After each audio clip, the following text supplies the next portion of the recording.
وكانوا يتقون صدق الله مولانا العظيم وبلغنا رسوله النبي الكريم ونحن على ذلك لمن الشاهدين والشاكرين الحمد للہ رب العالمین۔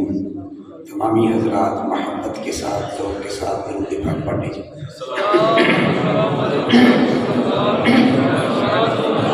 الصلاۃ والسلام علیک سیدنا یا رسول اللہ وعلی آلک واصحابک یا حبیب اللہ۔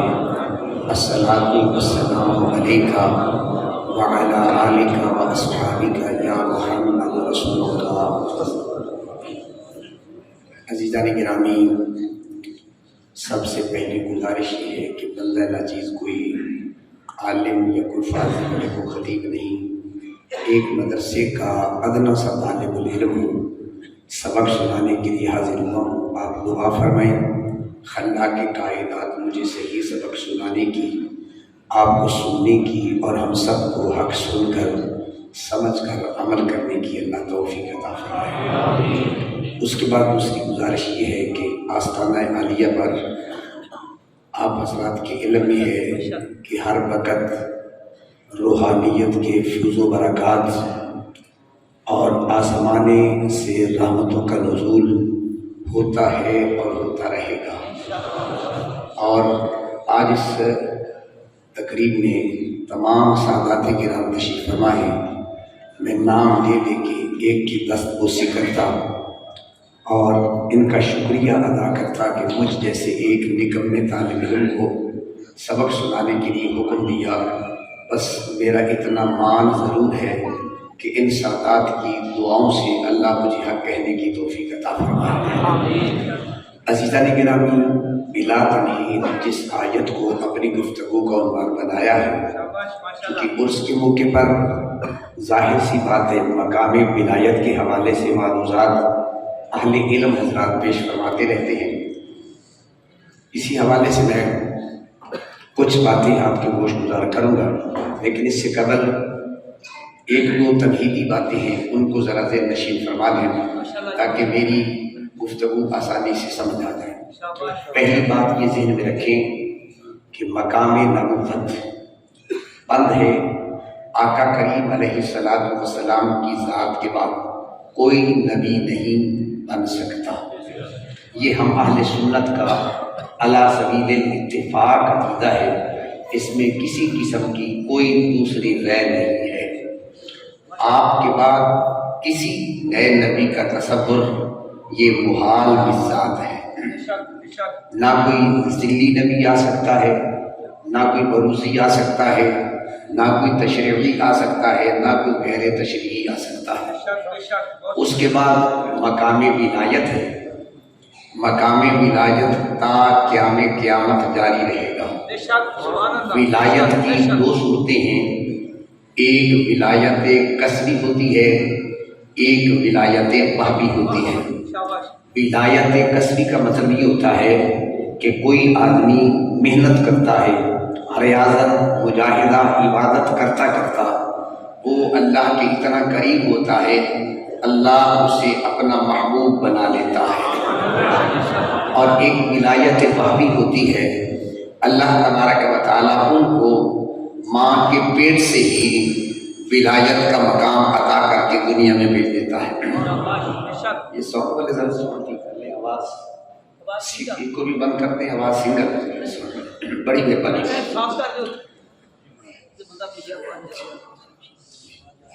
آئیے عزیزان گرامی، آج کی گفتگو کا جو عنوان ہے وہ ہے مقام ولایت۔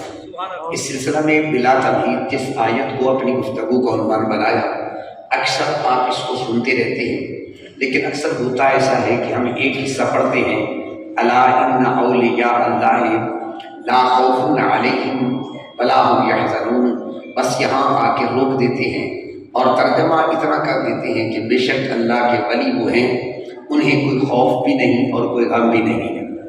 لیکن جب اس آیت کا ترجمہ اتنا پڑھتے ہیں یا سنتے ہیں، ذہن میں سوال پیدا ہوتا ہے کہ وہ کون ایسا ولی ہے جس کی اللہ یہ شان بیان فرما رہا ہے، وہ کون ایسا ولی ہے جس کے متعلق رب کائنات نے خوف اور حزن کی نفی فرما دی۔ اب اس کا جواب ادھر ادھر سے تلاش نہیں کرنا، خود قرآن مقدس نے جواب دیا، فرمائے الذین آمنوا وکانوا یتقون، وہ اللہ کا ولی وہ ہوتا ہے جس میں ایمان بھی موجود ہو اور جس میں تقوی بھی موجود ہو۔ اب یہ دو لفظ ہیں جن کے اندر ایمان اور تقوی ہوگا وہ اللہ کا ولی کہلائے گا، اگر تقوی نہیں تو وہ ولی نہیں بن سکتا۔ اب وہ تقوی کیا ہوتا ہے، آج کی گفتگو میں یہ سبق سمجھانے کی کوشش کروں گا، کیونکہ یہاں روحانیت کا بھی مرکز ہے، علم کا بھی مرکز ہے، یہاں کثیر تعداد میں علماء، طلباء، اساتذہ تشریف فرما ہے، تو اگر میری کوئی غلطی ہوگی اصلاح فرمائیں گے تاکہ میں صحیح سبق سنا سکوں۔ یتقون کو اگر ہم سمجھ لیں تو مقامی ولایت ہماری سمجھ میں آ جائے گا۔ یتقون کا مادہ گرامر کے لحاظ سے وقیٌ یا وقایۃ استعمال ہوتا ہے۔ وقیٌ کا معنی ہوتا ہے بچنا، وقیٌ کا معنی ہوتا ہے محفوظ رہنا، وقیٌ یا وقایۃ کا معنی ہوتا ہے سلامت رہنا۔ اب یہاں تقوی کا مطلب کیا ہوگا، یعنی متقی اس انسان کو کہتے ہیں جو اپنے آپ کو گناہوں سے بچا کے رکھتا ہے۔ متقی اس انسان کو کہتے ہیں جو اپنے آپ کو گناہوں سے محفوظ رکھتا ہے۔ متقی اس کو کہتے ہیں کہ جس کا دامن گناہوں سے سلامت رہے، اس کو شریعت کی زبان میں متقی کہا جاتا ہے۔ اب جب بندہ اس مقام پہ فیض ہوتا ہے اس کو شریعت کی زبان میں اللہ کا ولی کہا جاتا ہے۔ اب یہ تقوی کا معنی لغوی ازکیہ ہے۔ آپ اگر تفسیر بیضاوی یا دیگر تفاسیر کا مطالعہ کریں، حضرت سیدنا فاروق اعظم رضی اللہ تعالیٰ عنہ حضرت ابی بن کعب رضی اللہ تعالیٰ عنہ کے پاس گئے، جا کے کہا ہے پیارے ابی بن کعب ذرا یہ بتاؤ کہ یہ متقی کون ہوتا ہے، تقوی کس چیز کو کہا جاتا ہے؟ تو حضرت ابی بن کعب نے فرمایا تم کبھی ایسے راستے سے گزرے جو کانٹوں والا راستہ ہو، خاردار راستہ ہو، اے پنڈا میں سے نا تسی ویکھو نا جدو فصل کاشت ہوئے تے رستہ ہوئے درمیانے چ جانور گزرتے ہوئے نا اتیادے منہ مار دیں تے وہ کی کرانی باڑ بنا دیں تاکہ جانور اتیادے منہ نہ مارے۔ اب یہ جو راستہ ہے یہ خاردار کانٹوں والا راستہ ہے۔ پیارے عمر سے ابی بن کعب پوچھتے ہیں کیا کبھی ایسے راستے سے گزرنے کا اتفاق ہوا؟ کہا میں گزرا ہوں۔ کہا کیسے گزرے؟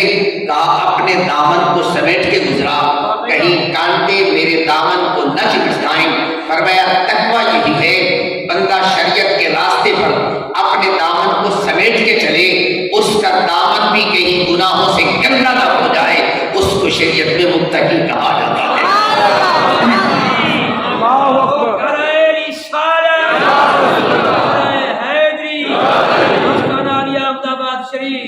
اس سے تھوڑا سا آگے بڑھے، محشی جلالین اور دیگر مفسرین نے لکھا ہے کہ تقویٰ کے تین مراتب، تین مدارج ہوتے ہیں۔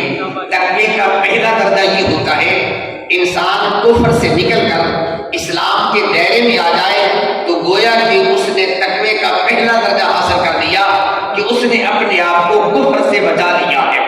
اور جب بندہ پہلے درجے پہ پہنچتا ہے پھر اس کے اندر اشتیاق بڑھتا ہے میں آگے کا سفر طے کروں۔ پھر وہ آدمی کیا کرتا ہے، اوامر و نواہی، جن کاموں کے کرنے کا اللہ نے حکم دیا، جن کاموں کے کرنے کا اللہ کے پیارے محبوب نے حکم دیا ان پر عمل کرے، اور جن سے منع کیا ان سے باز آ جائے، تو یہ تقوی کا پھر دوسرا درجہ کہلاتا ہے۔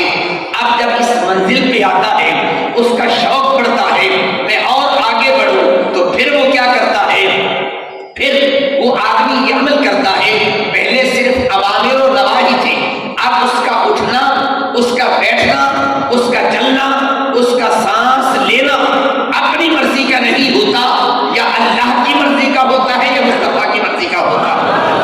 اور جب بندہ اس مقام پہ پہنچتا ہے اس کو شریعت کی زبان میں اللہ کا ولی کہا جاتا ہے۔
تھوڑی سی سیر کر لیں، قرآن کا مطالعہ کریں، قرآن بتاتا ہے کہ وہ بندہ ایسے کہاں کیسے پہنچ جاتا ہے۔ ایک اصول ذرا دیر میں رکھ لیجیے، عرض کرنا چاہوں گا، جب بندہ اس درجے پہ پہنچتا ہے پھر اللہ تبارک و تعالیٰ کیا اس کا مقام کیا ہوتا ہے۔ ایک مسئلہ اہل علم کے مابین مختلف ہی چلتا ہے، کیا ولی تقدیر کو بدل سکتا ہے کہ نہیں؟ میں کہتا ہوں ولی کے لیے تقدیر کا بدلنا تو کوئی مسئلہ ہی نہیں ہے۔ آئیے میں مثال سے سمجھانا چاہتا ہوں، قرآن کی آیت کو ذہن میں رکھیے گا۔ رب کائنات نے قرآن مقدس میں ایک مسئلہ بیان کیا، اور رب کائنات ارشاد فرماتا ہے وَالشَّمْسُ تَجْرِي لِمُسْتَقَرٍّ لَهَا ذَلِكَ تَقْدِيرٌ۔ فرمایا یہ جو سورج ہے نا یہ چلتا ہے، صبح کے وقت طلوع ہوتا ہے، شام کو غروب ہوتا ہے، دائیں طرف بائیں طرف راستہ بدلتا نہیں ہے، جو اس کے طلوع ہونے کا ٹائم ہے اس سے پہلے طلوع نہیں ہوتا، جو غروب ہونے کا ٹائم ہے اس سے پہلے غروب نہیں ہوتا ہے، وہ اپنی سڑک تبدیل نہیں کرتا۔ علم فلکیات کے ماہر، علم نجوم کے ماہر کہتے ہیں اگر یہ سورج اپنی لائن اور راستہ بدل لے تو کائنات کا نظام درم درم ہو جائے گا۔ میں نے کہا ماہرین فلکیات، ماہرین علم نجوم، تم تو یہ کہتے ہو اگر یہ سورج لائن بدل جائے تو کائنات کا نظام بدل جاتا ہے۔ آئیے میں تمہیں بتاتا ہوں، اللہ کے وہ ولی جن کو اصحاب کہف کہا جاتا ہے، وہ غار کے اندر آرام کر رہے تھے اور اس غار میں ایک چھوٹا سا سوراخ تھا، جب سورج قریب سے آتا تو سورج کی گرمی اللہ کے ولیوں کو لگتی تھی۔ آپ اس نقطے کو ذرا ذہن میں رکھیے، سورج کی گرمی اللہ کے ولیوں کو لگتی تھی۔ آپ ادھر سورج کا نظام ہے، ادھر تقدیر ہے، ادھر اللہ کے ولی ہے۔ قرآن نے آواز دے کے کہا وَتَرَى الشَّمْسَ إِذَا طَلَعَتْ تَزَاوَرُ عَنْ كَهْفِهِمْ ذَاتَ الْيَمِينِ وَإِذَا غَرَبَتْ تَقْرِضُهُمْ ذَاتَ الشِّمَالِ۔ اے سورج جب تو غار کے قریب جائے اپنا راستہ بدل دے، کہیں میرے ولیوں کو دھوپ نہ لگ جائے۔ اب آئیے ذرا دیکھیے قرآن کیا پیغام دینا چاہتا ہے۔ ولی ہیں اللہ تبارک و تعالیٰ کے برگزیدہ بندے ہیں، نبی نہیں ہے، مقام ولایت پہ فیض ہے۔ اب قرآن کہتے ہیں یہ سورج کی تقدیر ہے، تقدیر بدلتی نہیں۔ میں کہتا ہوں تقدیر بدلنا تو بہت بڑی بات ہے، اللہ کے ولیوں کو دھوپ لگ جائے تو اللہ تقدیروں کو بدل دیا کرتا ہے۔ اب ذرا قرآن میں غور کیجیے، وَتَرَى الشَّمْسَ إِذَا طَلَعَتْ تَزَاوَرُ عَنْ كَهْفِهِمْ ذَاتَ الْيَمِينِ۔ سورج ذرا دائیں طرف ہو جا، جب شام کا ٹائم ہو ذرا سائڈ پہ ہو جا۔ کہا مولا تیرے سورج کا نظام سارا نظام، کہا سورج بھی میرا، نظام بھی میرا، ولی بھی تو میرے ہیں نا، کچھ نہیں ہوتا ہے۔ میں نے کہا پتہ چلا اگر بندہ مقام ولایت پہ آ جائے تو رب کائنات، اس جملے کو ذہن میں رکھیے، اللہ تبارک و تعالیٰ ولی کو سورج کی گرمی نہیں لگنے دیتا تو کیا جہنم کی گرمی لگنے دے گا اللہ؟ نہیں بات سمجھ آئی؟ تو جب ولی کو اللہ سورج کی گرمی نہیں لگنے دیتا تو جہنم کی گرمی کیسے لگ سکتی ہے؟ اس لیے کہ اس بندے کا اور اللہ کا اتنا مقام قائم ہو گیا، رب کائنات ان کی وجہ سے سارے نظام ہی تبدیل کر کے رکھ دیا کرتا ہے۔ اب اس مقام پہ پہنچنا ہے تو کون سا راستہ اختیار کریں؟ اب آئیے دوسرا قاعدہ ذہن میں رکھیے، آپ اصول ذہن میں رکھ لیجیے، جب بھی کوئی زندگی میں اچھا کام کریں اس کی نسبت اپنی ذات کی طرف نہ کریں، اللہ کی طرف کرتے ہیں۔ جب بھی کوئی اچھا کام ہو جائے اور اگر کوئی غلط کام ہو جائے، ناقص ہو، کمزور ہو، ٹھیک نہ ہو، اس کی نسبت کبھی اللہ کی طرف نہ کرنا، اپنی ذات کی طرف کر لینا۔ بس اتنا کرنے سے پھر دیکھنا قرب کیا ملتا ہے۔ قاعدہ دے میں دیکھیے، پھر میں آیت پڑھتا ہوں۔ عرض کیا ہے، اگر کوئی غلط کام ہو، عیب والا ہو، نقص والا ہو، کمزوری والا ہو، اس کی نسبت اللہ کی طرف نہیں کرنی، کدھر کرنی ہے؟ اپنی ذات کی طرف۔ اگر کوئی کمال کی بات ہو پھر اس کی نسبت ادھر کرنی ہے، اگر عیب کی بات ہو پھر ادھر نہیں، پھر اپنی ذات کی طرف کرنی ہے۔ اب یہ اصول ذہن میں رہ جائے گا۔ اب قرآن کیا سنیے، حضرت سیدنا خضر علیہ السلام اور پیارے موسیٰ علیہ السلام کا جو مکالمہ ہوا وہ قرآن مقدس کے اندر مذکور ہے۔ اب ذرا لفظوں پہ غور کیجیے، حضرت خضر علیہ السلام نے کشتی کے تختے اکھاڑے تھے کہ نہیں اکھاڑے تھے؟ اکھاڑے تھے۔ قرآن نے لفظ کیا بولا؟ فَأَرَدْتُ أَنْ أَعِيبَهَا۔ پیارے خضر کہتے ہیں میں نے ارادہ کیا اسے عیب دار بنا۔ اب لفظ کیا تھا؟ عیب تھا نا، تو پیارے خضر نے کام اپنی مرضی سے نہیں کیا تو اللہ کی مرضی سے تھا نا، لیکن کیا کہا؟ میں نے ارادہ کیا۔ اب آگے گئے، ایک بچے کو قتل کر دیا۔ اب دو پہلو تھے، کہ اس کو قتل کر دیتا ہوں، اس کے متبادل بیٹا نیک عطا کروں گا۔ اب ذرا غور کیجیے، ایک ہے بچے کو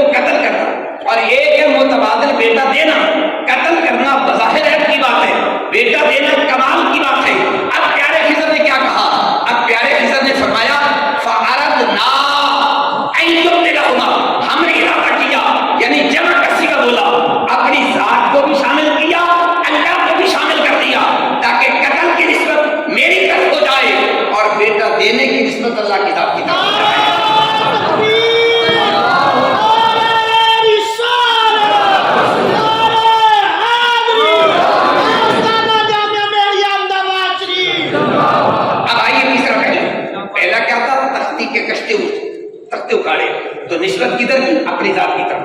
بچے کی بات آئی تو سیدھا جمع کا بول دیا, ادھر بھی نسبت ادھر بھی نسبت. اب تیسرا کام کیا تھا؟ دیوار کو تعمیر کرنا تھا. کہ آپ نے سنا ہوا ہے جب دیوار تعمیر کی, چونکہ وہ یتیم بچوں کا خزانہ تھا, یتیم بچوں کا خزانہ تھا. اب اس وقت جب دیوار تعمیر کی, کمال ہی کمال تھا. اب الفاظ بدل گئے, کہا ارادہ ربک, تیرے رب نے ارادہ کیا. اب آئیے قرآن فہمی کا ذوق ہے نا, قرآن سمجھنے کا ذوق ہے. اہل سنت کے حیوں نوجوانوں, میں تمہیں دعوت فکر دیتا ہوں, قرآن سے پیار کر کے دیکھو, قرآن سے محبت کر کے دیکھو, قرآن کو پڑھ کے دیکھو. اہل سنت کا ایک عقیدہ اللہ قرآن مقدس میں بیان کرتا ہے. اب رب کائنات نے کہا پیارے خضر, جب کشتی کی بات آئی تو تو نے نسبت اپنی ذات کی طرف کی ہے, اور جب بچے کی بات آئی قتل کی نسبت اپنی طرف کی ہے, بیٹے دینے کی نسبت میری طرف کی ہے, اور جب دیوار بنانے کی بات آئی نسبت میری طرف کی ہے. جب تو نے عیب کی نسبت اپنی ذات کی طرف کی ہے, کمال کی نسبت میری طرف کی ہے. اب اتنا تجھے درجہ عطا کروں گا کہ پیارا موسیٰ علیہ السلام بھی تیری زیارت کے لیے آنے پر تیار ہو جائے گا. ذرا غور تو کیجیے میرے ملت کے حیوں نوجوانوں, اتنا درجہ دیا. اور پھر ضمن میں دو مسئلے بھی عرض کرنا چاہوں گا. بعض لوگ یہ کہتے ہیں تم اللہ کے ولیوں کے پاس جاتے ہو, پتہ نہیں وہ دعائیں مانگتے بھی ہیں یا نہیں, تمہارا کام ہوتا ہے یا نہیں. میں نے کہا اللہ کا ولی دعا نہ بھی مانگے, جملے پہ اللہ کا ولی دعا نہ بھی مانگے. قرآن کی طرف سے قرآن کیا کہتا ہے؟ آپ نے یہ نہیں کہا میں دعا کروں گا اللہ متبادل بیٹا دے گا, نہیں. قرآن کے لفظ ہے ارادنا, بس اللہ کہتا ہے میرے بندے نے ارادہ کیا, میں نے پورا کر دیا. میں نے کہا مجھے مسئلہ سمجھ میں آ گیا. اگر ولی ارادہ کر لے دعا نہ بھی مانگے, اللہ ان کے ارادے بھی پورے کر دیتا ہے. اس لیے جب ہم اولیاء اللہ کی صحبت میں جاتے ہیں وہ ارادہ کرتے ہیں, اللہ ان کے ارادے بھی پورے کر دیا کرتا ہے.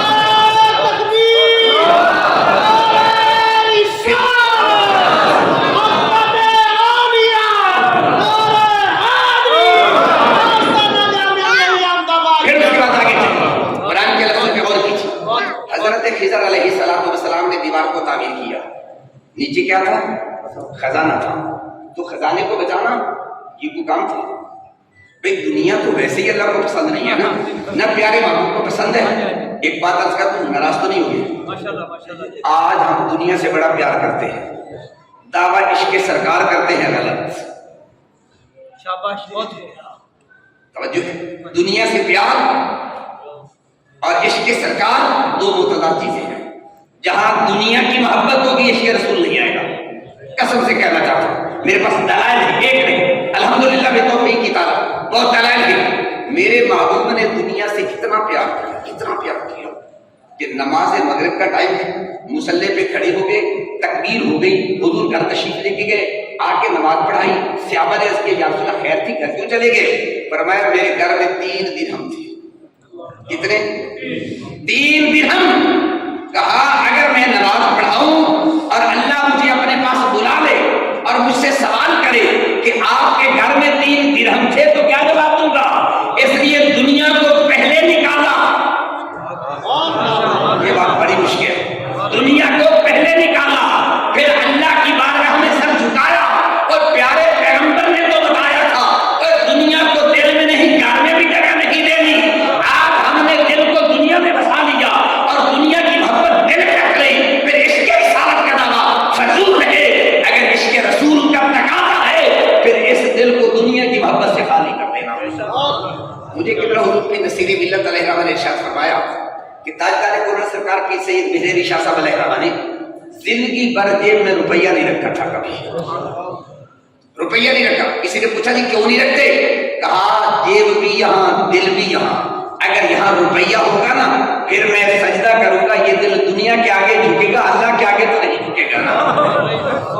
توجہ ہے. آئیے جس تاجدار گورنر سرکار کے ہم عقیدت مند ہیں, غلامی کرتے ہیں, مہر علی نے پوری زندگی جیب میں روپیہ نہیں رکھا. قسم سے کہتا ہوں. ایک دوسرا واقعہ مجھے سنایا کہ نصیر ملت علیہ فرماتے تھے نال گرا پنڈ, اس پولیس گرا سے آپ پنڈ کہہ لیجیے. ایک جٹ بندہ حلوہ میں کھڑوتا, خیال آیا کہ میں حلوہ بن کے بعد پیر مہر علی شاہ صاحب کی زیارت کروں گا. آیا زیارت کرنا سے 4 آنے نظرانہ رکھ کر سلام کیتا. تاجدار گورنر سرکار نے پوچھا نہیں کہ چپ کر کے چلا گیا. بیٹھ جا کے سوچی پہ کہ یار چنگا پی رہے گا میں نظرانہ بھی دیتا میں نے پوچھے کو نہیں کی میں آیا کتوں آیا سوچ سوچ کے دل خیال آیا میں دوبارہ جانا ہوں 8 آنے رکھا پھر وہ پوری پوچھتا ہے کہ نہیں پوچھتا توجہ ہے ذرا کیا ہوں 8 آنے رکھا پیر پوچھتا ہے کہ نہیں جدو کہتا ہے میں واپس کیا نا 8 آنے کٹ کے رکھنے لگا تو تاجدار گولا سکا میں یہاں سے پکڑ لیا کہا ہوئے ماں تیری چونی کے ٹھنی اثر نہیں بیٹھا نہیں بات سمجھے ماں تیری چونی تے ٹھنی اثر نہیں بیٹھا اللہ والوں کو دنیا سے کیا لگے حضور کا غلام آیا تیرے مصطفیٰ بھی عرض کرتا حضور آپ سے محبت کرتا ہوں پر میں دیکھ لے کیا کہنا چاہتا ہے کہ حضور میں ایک پکی بات آپ سے محبت کرتا ہوں پر میں پھر سوچ لی کہ میں آپ سے محبت کرتا ہوں 3 مرتبہ میرے آقا نے قرار کرا اس نے کہا پکی محبت ہے فرمایا میرے ساتھ محبت کرنا چاہتا ہے پھر اس دل کو دنیا سے پاک کر اس دل کو دنیا سے خالی کر اس دل میں دنیا کی محبت بھی رہے آمنہ کے لال کا عشق بھی آ جائے بڑی مشکل بات ہے اس کو پہلے خالی کر پھر ایک عشق مصطفیٰ کا طلاق مجھ سے ہوتا ہی نہیں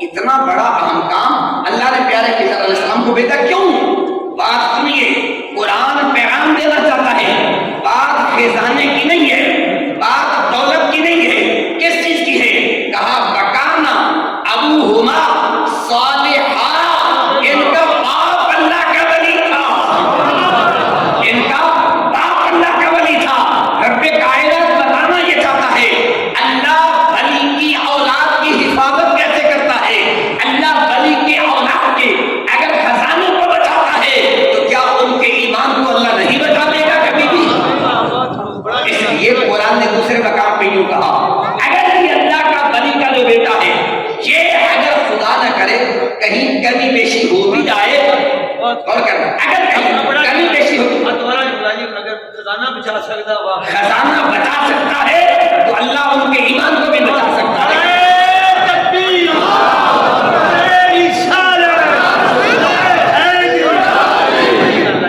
آئیے پھر ذرا غور کیجیے آگے بڑھنا چاہتا ہوں اب اگر ولی کے بیٹے سے کوئی کہیں کمی بیشی ہو بھی جائے غلطی ہو بھی جائے تو پھر قرآن نے کہا والذین آمنوا واتبعتهم ذریتهم بإیمان الحقنا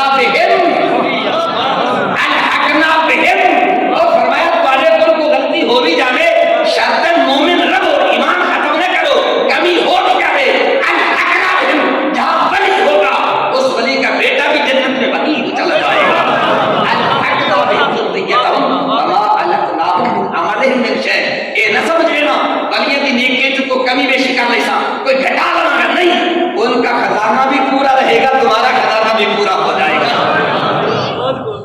توجہ ہے علامہ نبھانی علیہ رحمہ نے غالباً کسی جگہ پہ ذکر کیا ہے حوالہ پورا تو میرے ذہن میں نہیں ہے لیکن مجھے یاد ہے پڑا میں نے ضرور ہے ایک سید بادشاہ تھے تو ان سے کبھی کوئی کمی بیشی ہو جاتی ایک میرے ورگا نالائق مولوی ایسی تنقیدی مولوی ہوتے ہیں نا الفاظ کے تاجر ہوتے ہیں کاروباری لوگ ہیں ہم الفاظ کو بیچتے ہیں میں قسم سے کہتا ہوں کبھی اس ممبر سے الفاظ بیچے نہیں گئے تھے جب تک اس ممبر سے الفاظ نہیں بیچے جاتے تھے اس وقت تک اس ممبر کا تقدس برقرار تھا جب اس ممبر پہ بیٹھنے والا اپنے الفاظ بیچتا ہے اپنی تقریر بیچتا ہے اپنی نام بیچتا ہے اس ممبر کا تقدس پامال ہو گیا اب پتہ ہی نہیں چلتا غلام مصطفیٰ کون ہے اور تاجر کون جا رہا ہے اگر قرآن کا مطالعہ کرے تو میں ایک لفظ کرتا ہوں اللہ تعالیٰ نے جہاں بھی آیت بیچنے کا ذکر کیا فرمایا بلا تشتروا بآیاتی ثمنا قلیلا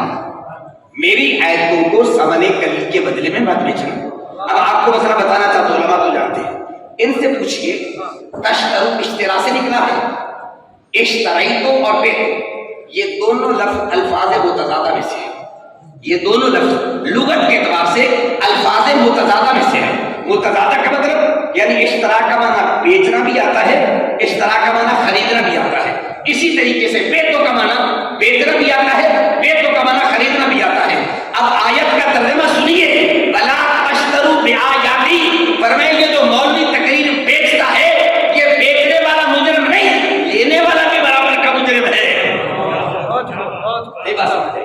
صرف لینے والا نہیں، دینے والا بھی۔ تو بھائی یہ تجارت کی منڈی تو تم نے لگا رکھی ہے، اگر تم بیچتے ہو تم قیمت لگاتے ہو، اب مال بیچنے کے لیے آئیں گے نا، تم قیمت بند کر دو، پھر میں دیکھتا ہوں ممبر رسول پہ دین مصطفیٰ آتا ہے کہ نہیں آتا۔ جہاں ہمارا کچھ قصور ہے آپ کا بھی قصور ہے، آپ بھی اپنے ذہن کو صاف کیجیے، آپ بھی اپنے نظریات پر کیجیے۔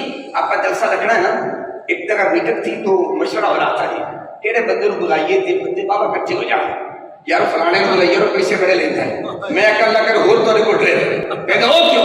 میں نے کہا تمہاری نیت ہی غلط ہے، کہتا وہ کیسے؟ میں نے کہا تم نے کہا کون سا بندہ بلائیں جس سے بندے کٹھے ہو جائیں، تمہارا مقصود بندے کٹھے کرنا یا دین کا پیغام پہنچانا، مجھے یہ بتاؤ۔ جب تمہاری سوچ ہی غلط ہے، میں نے کہا جب بندے اکٹھے کر لیں پھر چاچا تاؤ بلا لے، بندے آمن نام ان کو پکڑ لینا، قسم سے کہتا ہوں، یعنی بندے اکٹھے کر لیں، وہ گزرے تو بلانا میں ایک ملک لوں، قسم سے کہتا ہوں لاکھوں کی تعداد میں آ جائے، کیا سمجھا ہے تم نے دین کو؟ بندے اکٹھے کرنا مقصود نہیں ہے، اللہ کی بارگاہ میں کثرت کو نہیں دیکھا جاتا، اللہ کی بارگاہ میں صرف پیار کو دیکھا جاتا ہے۔ آؤ پیار سے دین کی بات کرے، محبت سے دین کی بات کرے، دین کو دنیا کے لالچ سے خالی کرے، پھر دیکھ یہ دین تمہیں برکتیں عطا کرتا ہے کہ نہیں عطا کرتا ہے۔ اس لیے دین کو بیچنے والے بھی مجرم، دین کو خریدنے والے بھی مجرم۔ اصل میں یہ ضمیر فروش ہے، بڑی بری گل ہے بھائی، میں نہیں مانتا ضمیر فروشی بری بات ہے، لیکن ضمیر خریدنے والے کو کوئی برا کیوں نہیں کہتا؟ یہ بھی تو تاجر ہے، یہ بھی تو تن دھکے دے کے دوبارہ ضمیر خریدا۔ اگر ضمیر بیچنے والا مجرم ہے تو خریدنے والا کیسے پارسا بن جائے گا؟ جس طرح ضمیر بیچنے والا مجرم ہے، ضمیر خریدنے والا بھی تو مجرم ہوتا ہے۔ اس لیے قرآن نے پیغام دیا تھا، اٹھائیں سورہ یاسین میں، دو بندے گئے تبلیغ کے لیے، وجہ رجل من اقصى المدینہ، میں تفصیل یہ کرتا ہوں، آپ تشریف فرمائیں۔ ایک طریقہ بندہ آ گیا تو سرکار دیا یہ دین کی تبلیغ کرنے اس کی بات مانو، کاسی نہیں مندے، کیوں نہیں مندے؟ کا ساڑی ورزی نہیں مندے۔ اب سنیے قرآن کا انداز تخاطب کیا ہے، قرآن کس پیار سے مسئلہ بیان کرنا چاہتا ہے۔ انہوں نے پوچھا کہ تم ان کی بات نہیں مانتے، تم ان کی تبلیغ نہیں مانتے، تم ان کی باتوں پہ عمل نہیں کرتے، خیر کیوں نہیں؟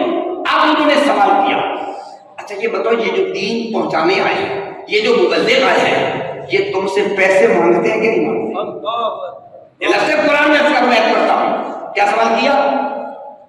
بولیے محمد صاحب، مجھے پتا ہے مسئلہ مشکل ہے، اس کو ہضم کرنا بڑا مشکل کام ہے، مجھے بھی پتا ہے، توجہ ہے، کہا دسو پیسے مانگتے ہیں کہ نہیں؟ انہوں نے کہا پیسے تو نہیں مانگتے، انہوں نے کہا جب پیسے نہیں نہ مانگتے پھر اتبعوا من لا یسألکم اجرا وہم مہتدون، اگر یہ پیسے نہیں مانگتے پھر ان کی پیروی کر لو، وہم مہتدون۔ وہ حالیہ ہے، اور کون سی ہے؟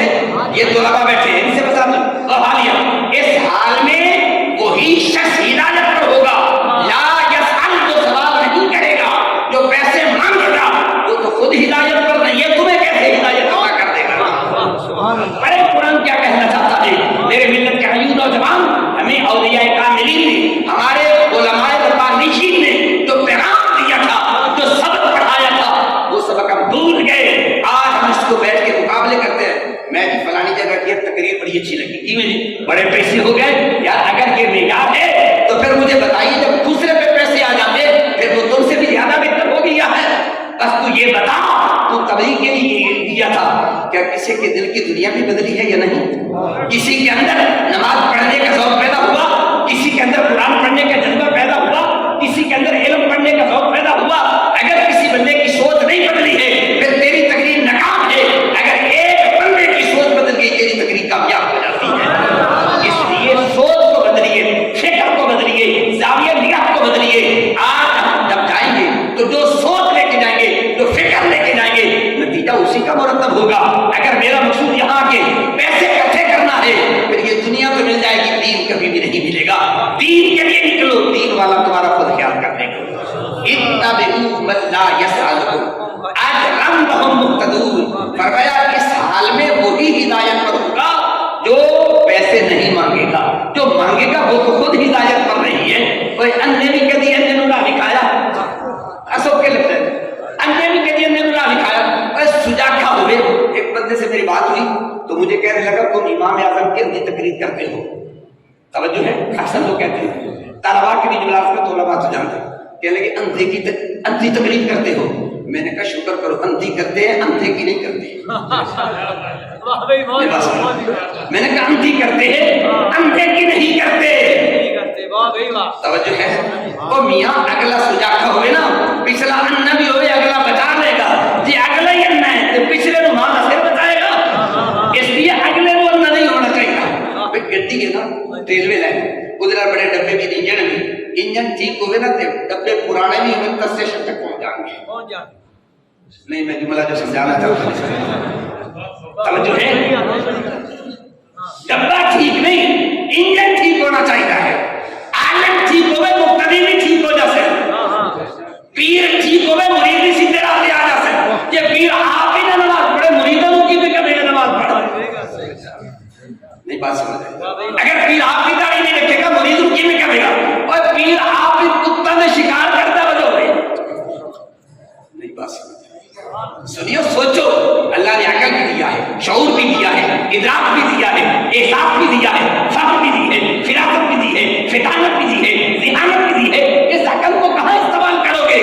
سوچو, اللہ نے عقل دی ہے سوچنے کی. یہ کیا مطلب ہوا باپ مر گیا پتر دوبارہ سیدھا کرنا بھی نہ آئے, یہ ہمارا سجادہ نشین ہو گیا, نہیں سجادہ نشین بنتا تب بنے گا جب رب کائنات کے پیارے پیغمبر نے کہا لا ینال عہد الظالمین. اگر میرا بیٹا نقش قدم پہ چلے گا میرے مسلے کا وارث ہوگا, نقش قدم پہ نہیں چلے گا میرے مسلے کا وارث نہیں ہوگا. اس لیے آج ذرا تھوڑا سا غور فکر کریں, اللہ نے ان کو اتنا درجہ دیا, پھر یہ کیسے حاصل ہوتا ہے. اب آئیے میں طلبا سے بھی تھوڑی سی بات کر رہا ہوں. جن طلبا نے علم کلام کی کتابیں پڑھی ہیں لیکن افسوس کہ آج ہم پڑھاتے نہیں وہ کتابیں. میں ابھی قبلہ فاضل ذی احتشام میرے انتہائی قابل تکریم قبلہ مفتی محمد اکثر صاحب سے میں درد دل بری باتیں کر رہا تھا کہ یہ جو کتابیں ہیں اب ان کے پڑھانے والے ملتے نہیں ہیں. اب یہ جو بات میں کرنا چاہتا ہوں یہ عبد الغفور کے حاشیہ میں بھی ہے اور خیالی کے حاشیہ میں بھی موجود ہے. اب میں یہ نہیں کہتا کہ معذرت مجھے یہ کتاب, لیکن ان طلبا سے پوچھیے آج ہمارے قریب قریب کون سا ادارہ جہاں خیالی پڑھائی جاتی ہے, کون سا مدرسہ ہے؟ اتنی ٹاپ کی کتابیں یار جن کو ہم نے نا نظر انداز کر دیا. سیالکوٹ کا تعارف ہم علامہ اقبال سے جانتے ہیں. میں کہتا ہوں قسم سے کہتا ہوں 14ویں صدی میں اقبال جیسا دانشور, اقبال جیسا مفکر, اقبال جیسا فلسفی, اقبال جیسا امت کا درد رکھنے والا اللہ نے کوئی پیدا نہیں کیا. قسم سے کہتا ہوں اقبال کی وجہ سے سیالکوٹ کا تعارف ہوتا ہے. اب ایک اور نام بھی یاد کر لینا, اس سیالکوٹ کا نام علامہ عبد الحکیم سیالکوٹی کے نام کی وجہ سے بھی یاد کر لیا. یہ علامہ سیالکوٹی ہے جنہوں نے خیالی کی حاشیہ لکھا ہے. آپ کے مزار اقدس پہ آج یہ شعر لکھا ہوا ہے, خیالی خیالہ عظیمس, خیالی خیالہ عظیمس حلے علامہ عبد الحکیم. خیالی خیالہ عظیمس حلے علامہ. میں لطیفے سناتا ہوں, یہ لطیفہ نہیں, میں بچوں کو جب لطیفے کا بولتا ہوں میں کہتا ہوں اس میں بھی علمی نکات ہوتے ہیں.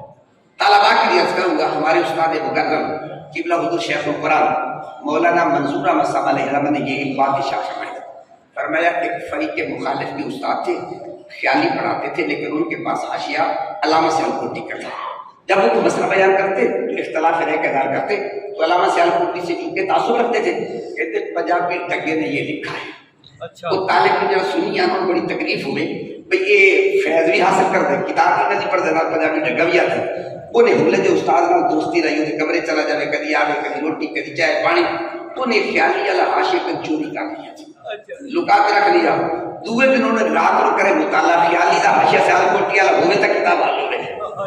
دوسرے دن سبق پڑھاؤ بیٹھا, کہتا جی آج یہ سبق نہیں پڑھنا, مطالعہ رہ کے چلو کل پڑھ لیں گے. دوسرے دن پھر کتاب کو نہیں تھی, ترایا دن لگاتار نا سبق نہ پڑھایا جائے, مطالعہ کو نہیں کتاب. وہ طالب محلے کے کہتا استاد جی کتا پنجابی ڈگا گمتا نہیں ہو گیا. طالب علم سے بات کر رہا ہوں, سے بات کر رہا ہوں, یہ سمجھ آئے استاد جی وہ کتا پنجابی ڈگا گمتا نہیں ہو گیا. ہوش ٹھکانے کے انہوں تمہیں پتہ لگ گیا, کہتا تین کی پتہ ہے. اس نے کہا اس کی کتاب سے فائدہ بھی اٹھاتے, پنجابی ڈگا بھی کہتے ہو, آپ کے پاس کتاب نہیں دیتا, آج میرے ساتھ وعدہ کرو آج کے بعد پنجابی ڈگا یہ ہیں وہ ہمارے اکابر جنہوں نے یہ کتابیں لکھی. قسم سے کہنا چاہتا ہوں میں طلباء سے عرض کروں گا، اساتذہ کرام سے، اکبر ان بچوں کو جدید نصاب سے ہٹا کر قدیم نصاب پڑھائیں. اس قدیم نصاب کے پڑھنے سے آج بھی سیالکوٹ بھی پیدا ہوگا، علامہ غلام رسول سعیدی بھی پیدا ہوگا، شیخ القرآن علامہ ہزاروی بھی پیدا ہوگا. جدید نصاب کے پڑھنے سے کبھی بھی محقق تیار نہیں ہوگا. جدید نصاب سے بس بریلر کی طرح 40 دنوں میں مفتی تو بن جائے گا، عالم نہیں ہوگا. عالم تب ہوگا جب وہ کتابیں پڑھیں گے. ہمارے میں ان کو عرض کر رہا تھا، ہمارے اکابر کا نام تک نہیں آتا. اب اگر تھوڑا سا میں نام لے لوں، حضور تاجدار گورنر سرکار رضی اللہ تعالیٰ عنہ کے خلفاء میں سے ایک نام ہے قاضی غلام محمود صاحب ٹپنا والے. ہماری تو چونکہ نسبت ہے شاید کو جانتے ہو، مگر آپ عالم سے پوچھے قاضی غلام محمود کون تھا، کوئی نہیں جانے گا. حالانکہ قاضی غلام محمود وہ شخص ہے جس نے عبد الغفور پر تکملہ لکھا ہے. یہ پہلے نایاب تھا، اگر تم کو علماء کو شوق اب سبقیہ مل جاتا، تحفہ سلیمانیہ کے نام سے مل جاتا ہے. آج تک لوگ ابھی کہتے ہیں ہمارے اکابر نے کیا کیا. میں کہتا ہوں مجھے کسی مکتب میں بتاؤ کسی نے عبد الغفور پہ تکملہ لکھا ہو. یہ عبد الغفور پہ جو تکملہ لکھا ہے یہ اہل سنت کے عالم دین کا غلام محمود صاحب ہے. اتنا علم تھا. حضور تاجدار گورنر سرکار ایک مرتبہ کے پاس جانے لگے تو کسی نے کہا حضرت وہ آپ کا غلام ہے، بلانے آ جائے گا. کہا میں قاضی غلام محمود کے پاس نہیں جا رہا، ان کے علم کے پاس چل کے جا رہا ہوں. یہ حضور تاجدار گورنر سرکار کا فرمان ہے. یعنی تاجدار گورنر سرکار رضی اللہ تعالیٰ عنہ کے دیر میں علم کی یہ شان تھی، پر میں قاضی کے پاس نہیں، میں اس کے علم کے پاس چل کے جا رہا ہوں. ایک اور ان کی کتاب ہے نایاب چھپ چکی ہے، نجم الرحمان لرجم حزب شیطان. علم غیب کے موضوع پر 14 صدیوں میں ایسی کوئی کتاب نہیں لکھی گی. قسم سے کہتا ہوں طلبا کو یاد کرا دو، اس مسئلے میں کوئی بات کر جائے جو جی چاہے مجھے جرمانہ لگا دینا، لیکن پہلے ان کو پڑھنے کی کوشش تو کرے. عبد الغفور نے حاشیہ میں لکھا، خیالی نے لکھا، اس مخلوق کو 3 حصوں میں تقسیم کرو. نمبر 1 انسان فرشتے، نمبر 2 حیوانات، نمبر 3 انسان. فرشتے، انسان، حیوانات، جن کے بندوں کے تابع انسانوں کے تابع. فرشتے اللہ کی وہ مخلوق ہیں جو نیکی کر سکتے ہیں، برائی نہیں کر سکتے. اگر فرشتہ شراب نہیں پیتا کوئی کمال کی گلی کوئی نہیں ہے. دیواریں یہ شراب نہیں پیتی کوئی کمال ہے اس کا، پی نہیں سکتی.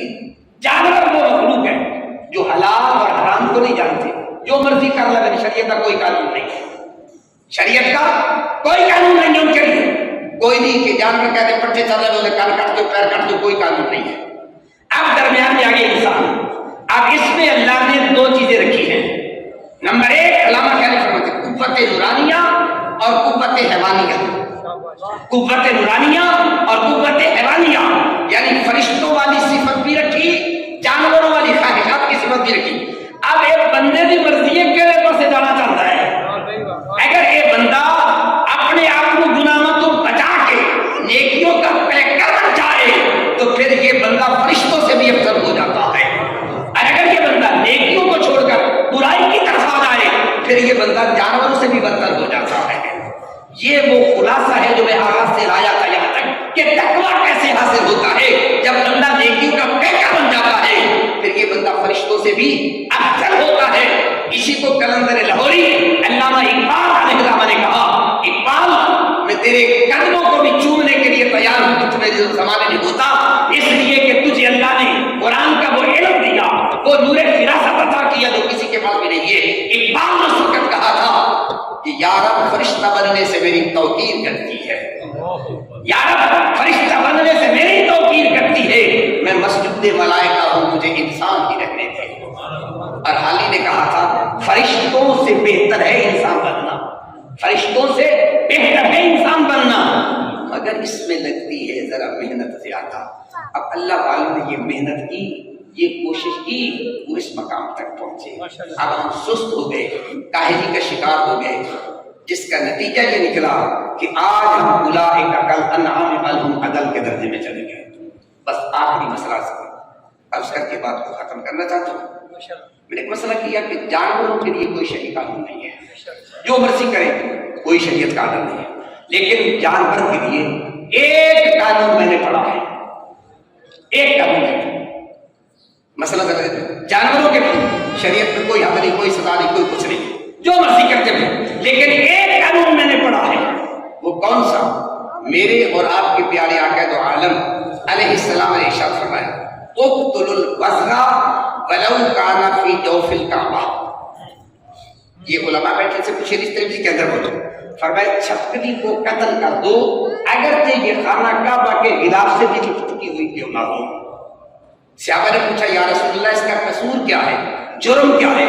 فرمایا بکانا ینفخ فی النار، جب پیارے ابراہیم کو آگ میں ڈالا گیا تو یہ پھونک مار رہی تھی، تو میرے نبی نے بتا دیا جانور جتنے مرضی کام کرتا جائے کوئی سزا نہیں ہے. اگر کوئی جانور نبی کی گستاخی کر لے،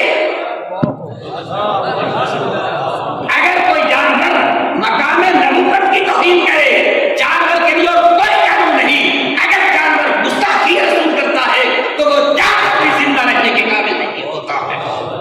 ایک ہی قانون شریعت نے دیا جانور کے لیے. اس سے آگے آپ سے ایک مسئلہ پوچھنا چاہتا ہوں، جس چھپکلی نے پھونک ماری تھی وہ حج زندہ ہے کہ مر گئی؟ کتنی نسلیں چل گئی ہیں؟ یا رسول اللہ یہ نہیں کیتا قصور، یہ نہیں کیتا جرم، وہ تک گئی مر، انہوں نے تک قصور ہی کوئی نہیں، انہوں نے کیوں ماری؟ آج کی ترمذی کی حدیث ہے آپ اگر چھپکلی کو مارے تو کتنے نسلوں کا ثواب ملتا ہے؟ تو بھائی عرض کیا یا رسول اللہ وہ تو مر گئی، اس کی نسل پتہ نہیں کتنی نسل ہے.